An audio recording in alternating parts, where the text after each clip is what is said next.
আজকে শেয়ার করব বাড়ির সামনে দিয়ে রাস্তা হচ্ছে কীভাবে দেখুন আগুন ধরিয়ে গলানো হচ্ছে। আমি প্রথমবার এইভাবে দেখলাম। আমি দেখেছি রাস্তা হচ্ছে কিন্তু এইভাবে আগুন দিয়ে হয়তো সাইডে কোথাও হচ্ছিলো, যেহেতু বাড়ির সামনেই হচ্ছিলো তাই ভাবলাম আপনাদের সাথেও একটু শেয়ার করি। এক সাইডে রাস্তা তৈরি হচ্ছে আর এক সাইডে বাদ রাখছে, যেহেতু মানুষজন হেঁটে যাচ্ছে, আবার সেই সাইডে হচ্ছে আবার অন্য সাইডে করছে, এইভাবেই করছে। দেখুন আমাদের গেটের সামনেই এখানে খুঁজছে।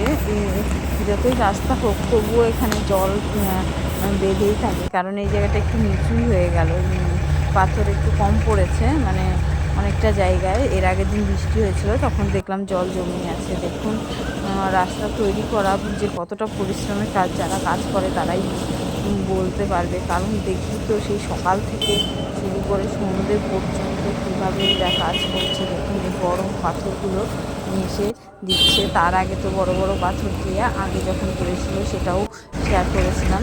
আর এই দেখুন গাড়ি দিয়ে মেপে মেপে কীভাবে রাস্তা তৈরি করছে।